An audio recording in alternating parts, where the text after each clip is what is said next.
నమస్కారం. నారీభేరి కార్యక్రమానికి స్వాగతం. దేశంలోనే మొట్టమొదటి మహిళా బ్యాంకు ప్రారంభమైంది. 1000 కోట్ల రూపాయల మూలధనంతో భారతీయ మహిళా బ్యాంకు పేరుతో స్త్రీల కోసమే ప్రత్యేకంగా సేవలు అందించనుంది. మహిళలు నిర్వహించే వ్యాపార కార్యకలాపాలకు, స్వయం సహాయక సంఘాలకు, స్వయం ఉపాధితో ఆర్థికంగా నిలబడేందుకు మహిళా బ్యాంకు తోడ్పాటు అందించనుంది. 7 శాఖలతో ప్రారంభమైన ఏడాదిలోనే 39 శాఖలుగా విస్తరించనుంది. ఈ నేపథ్యంలో మహిళా బ్యాంకుతో మహిళా సాధికారిత ఏ మేరకు సాధ్యం అన్న అంశంపై చర్చను చేపట్టింది నేటి నారీభేరి.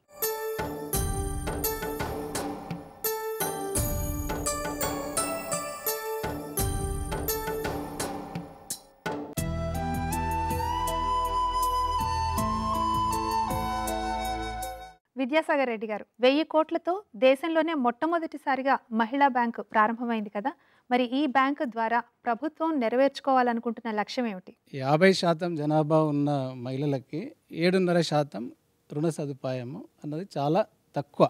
అంటే మరి దీనికి కారణాలు ఏంటి అని ఆలోచిస్తే, మరి ఈరోజు బ్యాంకింగ్ వ్యవస్థ అనేది దేశంలో 1,00,000 బ్రాంచులు ఉన్నాయి. మరి ఈ 1,00,000 బ్రాంచులు కూడా మరి మహిళలకి రుణం ఎందుకు అందించలేకపోతున్నాయి అన్నది ఒకటి చాలా ఆలోచించాల్సిన విషయం. మరి దీన్ని ఇంకొంచెము లోతుగా మనము ఆలోచిస్తే, మరి ఫైనాన్స్ మినిస్టర్ గారు చెప్పారు, దేశంలో మహిళలకి 26% మాత్రం అకౌంట్లు ఉన్నాయి. మరి రెండో కారణం చూస్తే, అంటే ఒక పురుషుడికి ఒక మహిళను పక్కన పెట్టి చూస్తే రుణ సదుపాయం ఇచ్చినప్పుడు మహిళకి పురుషుడికి 100 రూపాయలు ఇస్తే మహిళకి 20 రూపాయలు ఇస్తున్నారు. అంటే అది ఒక కారణం. మరి ఇప్పుడున్న బ్యాంకింగ్ వ్యవస్థ కూడా చూస్తే మనకి కొన్ని బ్యాంకులు ప్రత్యేకంగా మహిళా బ్యాంకులు పెట్టారు, అంటే బ్రాంచులు పెట్టారు, మైక్రో ఫైనాన్స్ బ్రాంచ్లు ఉన్నాయి. మరి వీటన్నిటికి కూడా ప్రయత్నం జరుగుతుంది. బట్ ఇవన్నీ పెట్టినప్పటికి కూడా ప్రత్యేకంగా మహిళల మీద ఫోకస్ చేసి పనిచేసేటువంటి బ్యాంకు ప్రభుత్వం పెట్టడం చాలా మంచి పరిణామం. ఇది రూరల్లో ఉన్నటువంటి పేద ప్రజలకి, పట్టణంలో ఉన్న పేద ప్రజలకి నిజంగా ఈ బ్యాంకు నుంచి సదుపాయాలు వస్తున్నాయా లేదా అన్నది ప్రశ్న. మరి ఈ విషయాన్ని మాత్రం ఈ భారతీయ మహిళా బ్యాంక్ అన్నది ప్రత్యేకంగా శ్రద్ధ పెట్టి మనం పనిచేయగలిగితే చాలా మట్టుకు మనం పెట్టినటువంటి ఆశయాల్ని సాధించడానికి వీలవుతుంది. రామాదేవి గారు, అసలు ఈ బ్యాంకు ద్వారా మన ప్రభుత్వం నెరవేర్చుకోవాలనుకుంటున్న లక్ష్యం ఏమిటి? ఇంక్లూజివ్ గ్రోత్ రావాలంటే దేశంలో మహిళలు ఎకనామిక్ ఎంపవర్మెంట్ అనేది అవసరం. భారతీయ మహిళా బ్యాంక్ ఆబ్జెక్టివ్స్ చూసినప్పుడు నాకేమనిపించిందంటే, ఫర్ ప్రాఫిట్ అని చెప్పి ఒక లైన్ కూడా అందులో యాడ్ చేయటం జరిగింది. ఏదైనా మనం ఒక సర్వీస్ చేయాలనుకున్నప్పుడు నాట్ ఫర్ ప్రాఫిట్ అని కనుక ఉంటే ఆ సర్వీస్కి మనం మీట్ అవుతాము. ఇప్పుడు ఉన్నటువంటి పరిస్థితుల్లో మహిళలు అంటే ఒక రుణం పొందాలంటే బ్యాంకుకు ప్రాఫిట్ ఇచ్చి రుణం పొందే స్టేజ్ ఈ మహిళలకి ఎవరికీ కూడా లేదు. ఎందుకంటే ఎంత తక్కువ వడ్డీకి లోన్ ఇస్తే అంత బాగా ఎంపవర్మెంట్ అయ్యే అవకాశం ఉంది. అదే కాకుండా ఈ రోజునున్న ఈ యాక్టివిటీలో ఎక్కువ మంది మహిళలు లోన్ తీసుకోవటానికి కూడా ముందుకొస్తారు. లోన్ దొరకక కాదు, ఈ రోజున తీసుకోవటానికి కూడా భయపడుతున్నారు. ఎందుకంటే 14.5% రేట్ ఆఫ్ ఇంట్రెస్ట్లో కమర్షియల్ బ్యాంక్స్ లెండింగ్ చేస్తున్నాయి. సో ఈ మెయిన్ వాళ్ళ ఉద్దేశంలోనే, ఆబ్జెక్టివ్లోనే ఫర్ ప్రాఫిట్ అనేటప్పటికి it is the whole objective is getting diluted అనమాట. సో ఏదో స్పెషల్ పర్పస్ కోసం మేము మహిళల కోసం చేస్తున్నాము అనే ఉద్దేశం ఇక్కడ కనపట్టలేదు. ఇంకొకటి, ఎక్కువ మందిని మనం దీంట్లో అంటే ఈ ఎకనామిక్ యాక్టివిటీలో ఇంక్లూడ్ చేయాలంటే తప్పకుండా నామినల్ రేట్ ఆఫ్ ఇంట్రెస్ట్కి కనుక లోన్ ఇస్తే తప్పకుండా ఈవెన్ రూరల్ ఏరియాస్లో కూడా ఇది స్ప్రెడ్ అయ్యే అవకాశం ఉంది. రామలక్ష్మి గారు, మరి మహిళల జీవితంలో సాధికారత దిశగా ఎటువంటి అడుగులు వేయొచ్చు ఈ బ్యాంకు ద్వారా? బహుశా ఇలాంటి బ్యాంకు పెట్టడానికి ముఖ్య కారణం నేను అనుకోవడం, దేశం మొత్తం మీద number of self help groups అయితే ఉన్నాయి. ఆ సెల్ఫ్ హెల్ప్ గ్రూప్స్ రూరల్ ఏరియాస్లో ఉన్నాయి, అర్బన్ ఏరియాస్లో ఉన్నాయి. దాంట్లో ఉండే మహిళలు చాలామంది పేద మహిళలు, వాళ్ళని రీచ్ అవ్వడానికి ఒక ముఖ్యోద్దేశం బడ్జెట్లో అనౌన్స్ చేసినప్పుడు కూడా అదే విషయం చెప్పారు ఫైనాన్స్ మినిస్టర్. కానీ మరి అర్బన్ ఏరియాస్లో ఈరోజు ఓపెన్ చేసిన సెంటర్స్ అన్నీ చూస్తే చూడండి, మెట్రోస్లో సెంటర్స్ ఫస్ట్ ఓపెన్ చేశారు. మనకి మెట్రోస్లో ఈరోజు బ్యాంకింగ్ డెన్సిటీ కనుక తీసుకున్నట్లయితే బ్యాంకింగ్ డెన్సిటీ ఎక్కువగా ఉంది. మెట్రోస్లో కాంపిటీషన్ కూడా ఉంది. వీళ్ళు ఏమన్నారు, ఆ కాంపిటీషన్ తట్టుకోవడానికి ఫస్ట్ వాళ్ళు చేసింది ఏంటంటే, మిగతా బ్యాంకుల కన్నా 0.5% మేము డిపాజిట్స్ మీద మీకు ఎక్కువ ఇస్తాము, డిపాజిట్స్ మా దగ్గర పెట్టండి అని. That's the first commercial approach. అందరూ కూడా, మహిళలే కాదు మెన్ కూడా డిపాజిట్ దీంట్లో చేస్తారు. అంటే ఈరోజు మహిళలకు రుణాలు ఇవ్వడం అనేది మనకి అంటే వీక్‌నెస్ అనలైజ్ చేస్తున్నాను నేనిప్పుడు. ఏ బ్యాంక్ అయినా తీసుకోండి. ప్రతి బ్యాంక్‌లో కూడా ఒక మహిళలకంటూ ఒక సెల్ ఉంది. మహిళా ఎంప్లాయీస్‌ని దాంట్లో నియమించడం. అంటే ఇన్నోవేటివ్ ప్రొడక్ట్స్‌తో మహిళల్ని ఎలా చేరుకోవాలి అని చెప్పేసేసి బ్యాంక్స్ అన్నీ కూడా ఆలోచిస్తున్నాయి. అటువంటి కాంపిటీటివ్ ఎన్విరాన్మెంట్‌లో ఈరోజు మనం ఒక 1000 కోట్ల నిధితోటి మహిళా బ్యాంకు పెట్టి ప్రత్యేకంగా దాంట్లో ఎవరైతే నిష్ణాతులు ఉన్నారో రిటైర్డ్ బ్యాంక్ ఎంప్లాయీస్ పెద్ద పొజిషన్స్‌లో పనిచేసిన వాళ్ళని పెట్టి దాన్ని సెపరేట్ బ్యాంక్‌ని నడిపించడం అనేది ఫస్ట్ ఛాలెంజ్ అనుకుంటున్నాను నేను. సో కాంపిటీటివ్ ఎన్విరాన్మెంట్‌లో పనిచేయాలంటే డెఫినెట్‌లీ ఒక కమర్షియల్ అప్రోచ్ అనేది రావాలి. దాంట్లో వెల్ఫేర్ అప్రోచ్ అనేది ఉండదు. కమర్షియల్ అప్రోచ్‌లో ఏమిటంటే ఫస్ట్ మన డిపాజిటర్స్ అంతా అర్బన్ ఏరియాలో ఉన్నారు. రూరల్ ఏరియాలో వాళ్ళు సర్వీసెస్‌ని ఎక్కువ చేయాలి. అర్బన్ ఏరియాలో కూడా స్లమ్ విమెన్‌కి చేయాలి. అంటే పేదవాళ్ళకి చేయాలి. ఏ ఉద్దేశంతో ఈ బ్యాంకు స్థాపించామనే ఉద్దేశాలు ఎంతవరకు నెరవేరుతాయి అనేది ఒక థ్రెట్ విధానంగా మనం భావించాలి. దీంట్లో ఏదైతే మనకి షూరిటీలు, గ్యారంటీలు ఉండాలి. థర్డ్ పార్టీ గ్యారంటీలని. ఆ గ్యారంటీలు అటువంటి వ్యవస్థ లేకుండా మహిళలకు మరి భూములుండవు, ఆస్తులుండవు, షూరిటీలు ఇవ్వలేరు కాబట్టి అటువంటి దాన్ని ఎలా అధిగమిస్తారు అనేది ఒకటి క్వశ్చన్ అన్నమాట. నారీభేరి కార్యక్రమంలో చిన్న విరామం.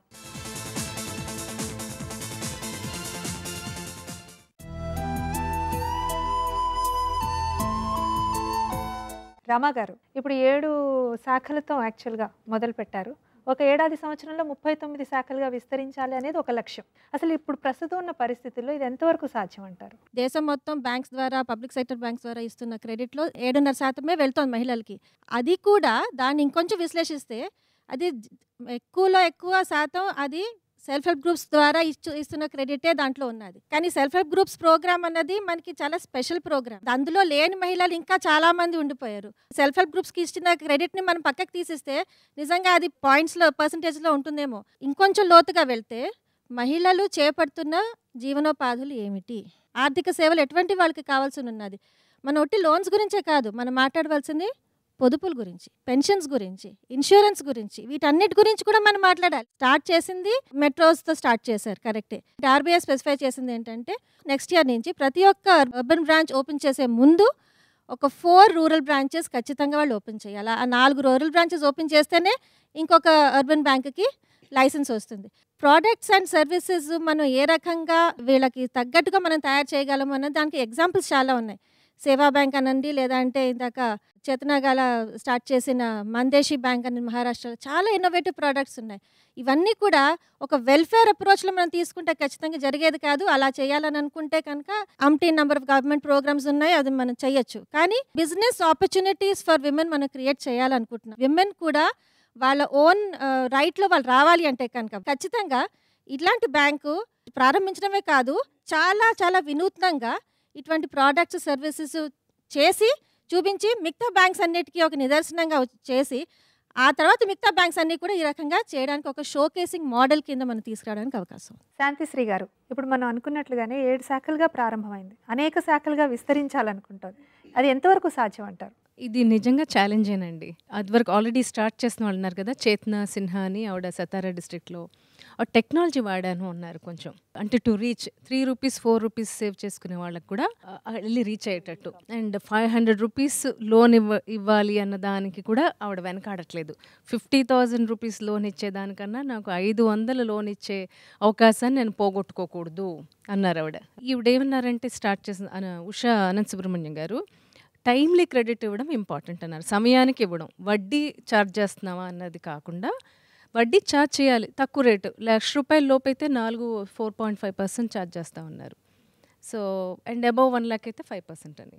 సో అట్లాంటప్పుడు టైంకి ఇవ్వాలి అన్నది. సో అది గుర్తించడం వల్ల ఎన్జిఓస్, ఆ లోకల్గా ఉన్న ఎన్జిఓస్తో ఎంత బాగా సహకరించి వీళ్ళు ఎలా ఇచ్చేస్తారు అన్న దాన్ని బట్టి ఉంటుంది అనుకుంటున్నాను.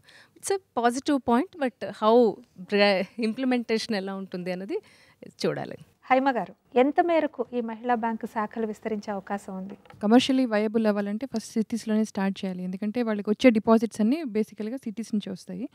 కొంచెం డిపాజిట్ మనీ కూడా ఎక్కువ ఉంటుంది అన్నారు కాబట్టి మేబీ ఉమెన్ అండ్ మెన్ ఇద్దరు కలిసి అట్రాక్ట్ అయ్యి ఎక్కువ డిపాజిట్స్ వచ్చే అవకాశం ఉంది. కానీ రుణాలు ఎక్కువగా కావాల్సింది విలేజెస్లో. యాక్చువల్ నీడ్ మనకి విలేజెస్లో ఉంది.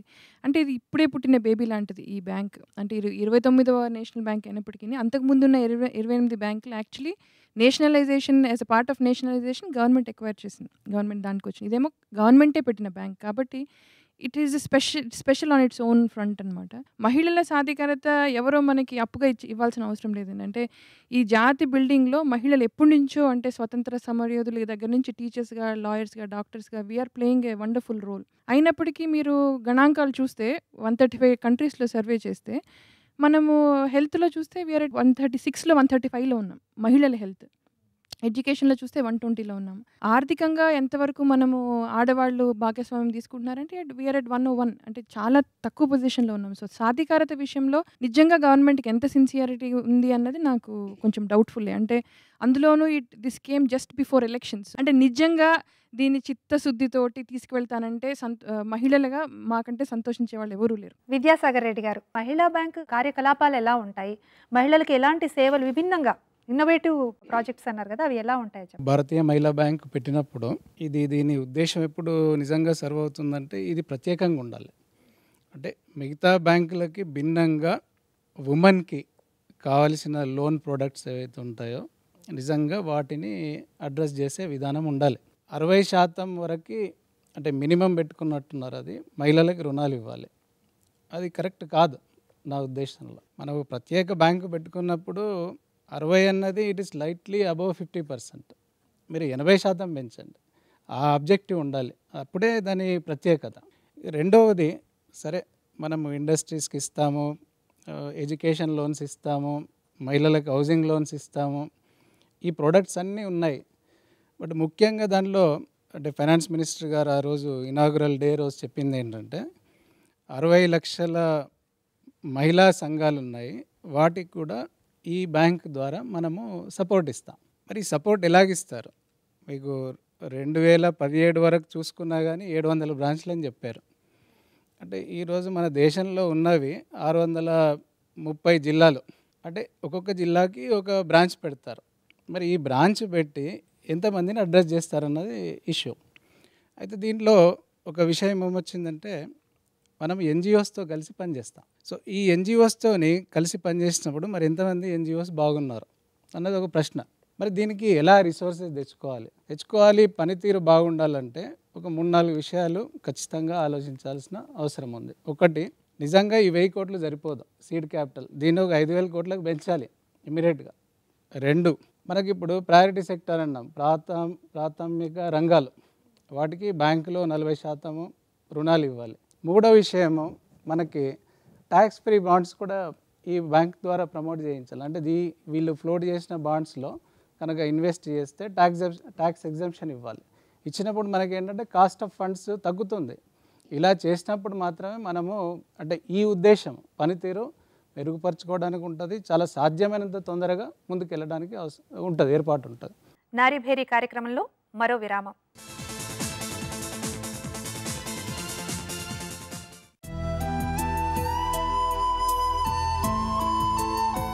రమాదేవి గారు, ఇప్పటికే ప్రభుత్వం ఎన్నో మహిళల కోసం పథకాలు రూపొందించారు, అవి కొన్ని అమలులో అంతంత మాత్రంగానే ఉన్నాయి. మరి ఇప్పుడు ఈ మహిళా బ్యాంక్ మరి ముందుకు వెళ్ళాలి అంటే ఎటువంటి కార్యాచరణ చేపట్టాలంటారు? బ్యాంకింగ్ సెక్టరు సెన్సిటివ్గానే లేదు. ఇప్పుడు ఉన్నటువంటి ఎవరిని చూసుకున్నా కూడా ఈ ఎన్పిఏ నామ్స్ కానివ్వండి, లేదా అంటే మీరు డిలే ఇన్ అప్లికేషన్ కానివ్వండి, అప్లికేషన్ పెట్టిన సంవత్సరానికి లోన్ శాంక్షన్ అవుతుంది ఒక్కోసారి. ఇట్లాంటి పరిస్థితుల్లో అసలు బ్యాంకుకి వెళ్ళటం అంటే చాలామంది నేను ఇంటరాక్ట్ అయినప్పుడు ఈవెన్ రూరల్ ఏరియాస్లో, మేడం మమ్మల్ని బ్యాంక్కి వెళ్ళమని చెప్పొద్దు, ఈ మాట జనరల్గా వింటున్నాం. ఉమెన్ ఫ్రెండ్లీ బ్యాంక్ అని చెప్పి ఇప్పుడు ఈ మన భారత మహిళా బ్యాంక్ని మనం తీసుకువెళ్ళాలంటే చాలా స్పెషల్ ఫోకస్ ఉండాలి. అంటే బెంచ్ మార్కింగ్ ఇప్పుడు ఉన్నటువంటి కమర్షియల్ బ్యాంక్ని కనుక తీసుకుంటే they will land up doing nothing. So the innovative finance అనేది చాలా ఇంపార్టెంట్ ఈ రోజున. How to attract women in business. ఈరోజు మీరు చెప్పారు లక్ష రూపాయలతో ఏ లోను ఏమి చేయగలుగుతాం చెప్పండి. ఒక మహిళకి ₹1,00,000 ఇస్తే ఒక చిన్న రెంటెడ్ ప్రెమిసెస్లో ఏదైనా ఒక హ్యాండ్ ప్రింటింగ్ యూనిట్ స్టార్ట్ చేయడానికి కూడా రాదు. అసలు మినిమం ఫైనాన్స్ చేసే అమౌంటే మనకి ఏదో అంటే 1000 కోట్లే ఉండటంతో సీడ్ క్యాపిటల్ నేను ₹1,00,000 ఇస్తాము అని అనటం చాలా మనకేదో పెద్ద దేశసేవ చేసినట్టు కాదు. It has to be increased. Nothing is impossible, only will to do and political will should be there. ఇప్పుడు ఇన్నోవేటివ్ ఫైనాన్స్ లేదే మటుకు మేము ఎవరూ కూడా ఈ బ్యాంక్ నుంచి లోన్ తీసుకుని నేను నిక్కచ్చిగా చెప్తున్నాను ఈ రోజున.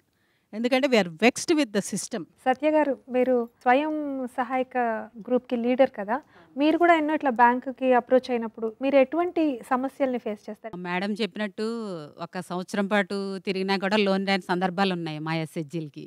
ఎక్కడో ఒక్క ఎస్హెచ్జీ రీపేమెంట్ ఇన్ టైంలో చేయకపోతే టోటల్ ఎస్హెచ్జీకి మొత్తం ఏ ఎస్హెచ్జీ అడిగినా సరే, ఏ వివోలో ఏ ఎస్హెచ్జీ అడిగినా సరే లోన్ ఇవ్వట్లేదు.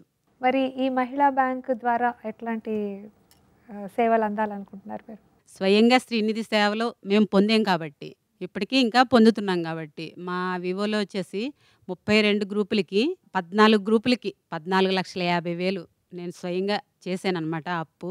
అడిగిన 48 గంటల్లోనే లోను శ్రీనిధి నుండి మాకు సో మహిళా బ్యాంక్ నుంచి కూడా అటువంటి సేవలే మీరు అటువంటి కోరుకుంటున్నారు? సేవలు పొందాలని చెప్పేసి మేము ఆశిస్తున్నాం. అమిత గారు, మీరు చెప్పండి, మీరు పాడి పరిశ్రమ నిర్వహిస్తున్నారు కదా, మీరు ఈ మహిళా బ్యాంక్ ద్వారా ఎలాంటి ఉపయోగం కలుగుతుంది అనుకుంటున్నారు? పాడి పరిశ్రమ అనేసరికి అందరూ కూడా ఎస్పెషలీ ఎడ్యుకేటెడ్ పీపుల్ వెనకంజ వేస్తారు. దాంట్లో ఉండే ఇబ్బందులే గాక పని ద్వారా లేదా స్కిల్డ్ వర్కర్స్ దొరకడము, మళ్ళీ దాని పెట్టుబడి ఆశించినంత ప్రాఫిటబిలిటీ ఉండదు అన్నప్పుడు ఏ బ్యాంక్ ఫస్ట్ మేము అప్రోచ్ అయినప్పుడు కూడా వాళ్ళంత పెద్ద ప్రోత్సహించలేదు. రూరల్ ఏరియాస్లో ఎస్పెషలీ పాడి పరిశ్రమ మహిళలు ఎక్కువ అభివృద్ధి చేసే అవకాశం ఉంది. కాకపోతే ఏంటంటే వాళ్లకు ఈ ఆర్థిక వనరులు లేక, లోన్ ఫెసిలిటీస్ లేక, పోనీ ఉన్నా కూడా వాటిని సాధించే మార్గం లేక వాళ్ళు చేయడం లేదు. సో మహిళలను ఎంకరేజ్ చేస్తే మహిళా బ్యాంక్ ద్వారా వాళ్ళు ఈ మహిళా అభివృద్ధి జరిగినప్పుడు పాడి పరిశ్రమ అభివృద్ధి కూడా చాలా చక్కగా జరుగుతుంది. నారీభేరి కార్యక్రమంలో ఇప్పుడు మరో విరామం.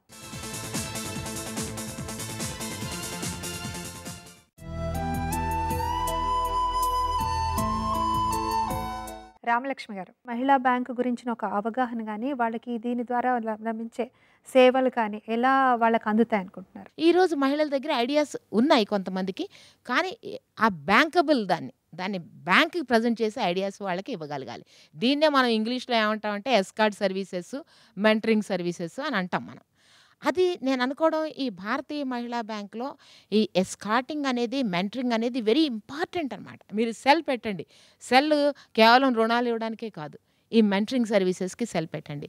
దానికి కావాల్సిన అంటే ఏ ప్రోడక్ట్ ఈ రోజుల్లో మార్కెట్లో ఉన్నది, దానికి కావాల్సిన ట్రైనింగ్ ఏమిటి, దానికి కావాల్సిన మార్కెటింగ్ ఎలా ఉంది, ప్రొడక్షన్ కాస్ట్ ఎంత ఉండాలి, సెల్లింగ్ కాస్ట్ ఇదంతా కూడా వాళ్ళకి కనుక మనం సమగ్రంగా అవగాహన కల్పించినట్లయితే తప్పకుండా మహిళలు ఈ ఆపర్చునిటీస్ని అవైల్ చేసుకుంటారు. అవగాహన అంటే కేవలం మహిళా బ్యాంక్ పెట్టాం, మా దగ్గర డబ్బు ఉంది, మేము లోన్ ఇస్తామనే అవగాహన కాదు. అవగాహన ఆల్రెడీ ఉంది మహిళల దగ్గర. ఈరోజు ఏం చెయ్యాలి అనేదాన్ని అవగాహన చాలా ముఖ్యం. అది మనం చెప్పినంత ఈజీ కాదు. దానికి చాలా ఎక్స్పర్ట్స్ ఉండాలి, స్పెషలైజ్డ్ పీపుల్ ఉండాలి, వాళ్ళకి మార్కెటింగ్ మీద, ప్రొడక్షన్ మీద, వాల్యూ చైన్ మీద నాలెడ్జ్ ఉండాలి. సర్వీస్ సెక్టర్లో ఏ రకమైన రుణాలు ఇవ్వడానికి అవకాశం ఉంది, ఎడ్యుకేషనల్ లోన్స్ ఉన్నాయి, హెల్త్కి సంబంధించిన ఇష్యూస్ అవి కూడా ఉన్నాయి. ఒక పల్లెటూరులో ఒక అమ్మాయి గ్రాడ్యుయేట్ చేసి ఒక 10 మందికి ట్యూషన్ పెట్టుకోవడానికి ఒక ప్లేస్ రెంట్కి తీసుకుని 10 మంది పిల్లలు ట్యూషన్ చెప్పుకోవడానికి ఈ స్కీమ్లో అవకాశం ఉందా, లేకపోతే చిన్న ఈ సేవా కేంద్రాన్ని ఏర్పాటు చేసుకోవడానికి అవకాశం ఉందా, ఇలా ఆలోచించుకుంటూ పోతుంటే ఎన్నైనా మనం దీంట్లో చేయడానికి అవకాశం ఉంది. రామాదేవి గారు, గ్రామీణ ప్రాంతాల్లో మహిళలకు మన ఈ మహిళా బ్యాంకు కార్యక్రమాల గురించి ఎలాగ మనం ఎంత బాగా అవగాహన కల్పించగలుగుతాం, ఎలా చేరవేయగలుగుతాం? ఇప్పుడు మనకున్నటువంటి డ్రాబ్యాక్ ఏమిటంటే గవర్నమెంట్, సెంట్రల్ గవర్నమెంట్ కానివ్వండి, స్టేట్ గవర్నమెంట్ కానివ్వండి, ఇంటిగ్రేట్ అవ్వవు. లైక్ ఎవరి పని వాళ్ళు చేసుకుంటూ పోతుంటారనమాట. మెయిన్గా గ్రామాలకి చూస్తే ఇప్పుడు there is a lot of bridge gaps ఉన్నాయన్నమాట. ఆ ఇన్ఫ్రాస్ట్రక్చర్ గ్యాప్స్ కానివ్వండి, ఇన్ఫర్మేషన్ రీచ్ అవ్వటం కానివ్వండి, ఇవన్నీ కూడా స్టేట్ గవర్నమెంట్ రోల్ కూడా చాలా ఇంపార్టెంట్ అండి. ఓన్లీ ఇప్పుడు ఏదో మనకి బ్యాంక్ వచ్చింది చాలా ఎకనామిక్ ఎంపవర్మెంట్ పాసిబుల్ అనుకోవటానికి లేదు. ఇవాళ చాలామంది మహిళల్లో నేను అంటే we work with small entrepreneurs అనమాట. చాలామంది ఈ food processing, value addition, agricultural by products చేయడానికి ఎంతో ఉత్సాహం చూపిస్తున్నారు. కానీ వాళ్ళకి ఇన్ఫ్రాస్ట్రక్చర్ ఏది, ఒక్కొక్క గ్రామంలో పవర్ కూడా లేదు. అటువంటి పరిస్థితుల్లో ఎంత బ్యాంక్ ఉన్నా కూడా ఏం చేయగలుగుతారు? మనకి కావాల్సిన గోల్ ఏమిటంటే economic empowerment. End of the day ప్రతి ఒక్క మహిళకు కూడా మంచి స్టాండర్డ్ ఆఫ్ లివింగ్ కావాలి. ఇది ఎట్లా సాధించాలి అనేది ఇంపార్టెంట్. హైమ గారు, ఏళ్ల తరబడి మనం మహిళా సాధికారత సాధించాలి అని అనుకుంటూనే ఉన్నాం. మరి ఈ మహిళా బ్యాంకు ద్వారా ఏ మేరకు మహిళా సాధికారత సాధించగలుగుతాం? ఇప్పుడు మహిళలకి as per statistics 80% less per capital credit వస్తుందమ్మా. ప్లస్ 50% కంటే ఎక్కువే మహిళలు ఉన్నప్పటికీ మనకి 26% మహిళలకే అకౌంట్స్ ఉన్నాయి. కాబట్టి ఈ మహిళా బ్యాంక్ ద్వారా దీన్ని మనం బెంచ్ మార్క్గా పెట్టుకుని ఈ 2 స్టాటిస్టిక్స్లో ఏమైనా మార్పు వస్తే కనుక we can see it as one benchmark. ఇంకొకటి ఏంటి, 2009లో అప్పుడు కాంగ్రెస్ ప్రభుత్వం ఏమందంటే వచ్చే 16వ సార్వత్రిక ఎన్నికల్లో 33% రిజర్వేషన్స్ అనుగుణంగానే, అంటే మన చట్టసభలో అసెంబ్లీలో కానీ పార్లమెంట్లో, అంటే మేము చాలా సంతోషించాము. ఓహో అయిపోతుంది, దగ్గరికి వచ్చేసింది, ఎన్నికలు ఇంకా 4 నెలలు కూడా లేవు. అంటే అది ఎంతవరకు సాధించగలిగాం. కాబట్టి కీపింగ్ మై ఫింగర్స్ క్రాస్డ్, చేస్తే బాగుంటుందని ఉంది. రమా గారు, మహిళా బ్యాంకు ద్వారా ఏ మేరకు మహిళా సాధికారత సాధించగలుగుతాం? 2 రకాలుగా చూసుకోవచ్చు. ఒకటేమో డిమాండ్ ఏమున్నది మహిళల తరఫు నుంచి, రెండోది సప్లై ఎలా ఉండాలి ఫైనాన్షియల్ ఇన్స్టిట్యూషన్ వైపు నుంచి. ఇప్పుడు డిమాండ్ విషయంలో చూసుకుంటే ఖచ్చితంగా అసలు మహిళలకు అవసరాలు ఏంటి అన్నది ఒక సర్వేస్ ద్వారా ఎప్పటికప్పుడు రీసెర్చ్ ద్వారా ఖచ్చితంగా తెలుసుకుంటూ ఉండాలి బ్యాంక్స్. రెండోది ఇప్పుడు ఇందాక చెప్పారు అందరూ, కేవలం ఒక లోన్ ఇవ్వడం కాదు, ఒక సేవింగ్స్ ఫైనాన్షియల్ సర్వీసే కాదు, దాంతోటి ఒక లైవ్లీహుడ్స్ ట్రైనింగ్ అనేది ఖచ్చితంగా కావాల్సిందే. దాంట్లో అసలు ఎటువంటి కూడా సందేహము లేదు. తర్వాత ఆర్థిక అక్షరాస్యత, ఫైనాన్షియల్ లిటరసీ ఏదైతే ఉన్నదో అది ఈ రోజుల్లో ఎస్పెషలీ మనం గ్రామీణ ప్రాంతాల్లో స్త్రీల గురించి మాట్లాడుతున్నామంటే కనుక అసలు ఇప్పుడు ఆంధ్రప్రదేశ్ ఎగ్జాంపుల్ తీసుకోవడానికి నేను కొంచెం జంకుతాను. ఎందుకంటే ఇది ఇక్కడ ఆంధ్రప్రదేశ్లో ఉన్న మహిళల తాలూకా అవగాహన విషయంలో చూస్తే కనుక చాలా ఎత్తులో ఉన్నారు. గత 20-25 సంవత్సరాల నుంచి ఇక్కడ జరుగుతున్న ఎఫర్ట్స్ ద్వారా ఇది ఈ రకంగా తయారైంది. కానీ ఈ భారతీయ మహిళా బ్యాంక్ అనేది మొత్తం భారతదేశం మొత్తానికి కాబట్టి అసలు మిగతా చోట్లలో మహిళలు ఏ రకంగా ఉన్నారు, వాళ్ళ అవగాహన ఏ రకంగా ఉన్నది, వాళ్ళకి ఎస్పెషల్లీ మన ఇందాక నేను చెప్పాను సేవా బ్యాంక్ అని, ఆర్థిక అక్షరాస్యత మీద చాలా చక్కని ప్రోగ్రామ్స్, చాలా చక్కని మాడ్యూల్స్ వాళ్ళు తయారు చేశారు. అవి కనుక ఈ భారతీయ మహిళా బ్యాంక్ వెంటనే అడాప్ట్ చేసేసుకోవచ్చు, అసలు ఇంకేమీ చూసుకోక్కర్లేదు. రెండోది, మహిళల్ని ఏదో మేము గవర్నమెంట్ మ్యాండేట్ చేసింది కాబట్టి, లేకపోతే మినిస్ట్రీ ఆఫ్ ఫైనాన్స్ అడిగింది కాబట్టి ఏదో 5%, 10%, 12% క్రెడిట్లో ఇవ్వాలని కాదు. విమెన్ని మేము కూడా రికగ్నైజ్ చేస్తున్నాము, వాళ్ళకు కూడా ఒక ఈక్వల్ ఎకనామిక్ యాక్టర్స్గా మేము గుర్తించి మేము చేస్తున్నాము అని ఆ యాటిట్యూడ్ ఎప్పుడైతే బ్యాంకర్స్లో వస్తుందో ఖచ్చితంగా దీంట్లో మార్పు వస్తుంది. సాధికారత సాధించే క్రమంలో మహిళా బ్యాంకు మరో కీలక పరిణామం. మహిళా బ్యాంకు సేవలు మహిళలందరికీ అందుబాటులోకి తీసుకురావాలి. ముఖ్యంగా గ్రామీణ మహిళల్లో సైతం దీని గురించి అవగాహన పెంచాలి. విద్య, ఉపాధి, ఆరోగ్యం, భద్రత వంటి అంశాల్లో మహిళలు ఎదుర్కొంటున్న సమస్యలకు పరిష్కారం చూపించినప్పుడే సాధికారత సాధ్యమవుతుంది. ఇది నేటి నారీభేరి. వచ్చే వారం మరో అంశంతో మళ్ళీ కలుద్దాం. అంతవరకు సెలవు. నమస్కారం.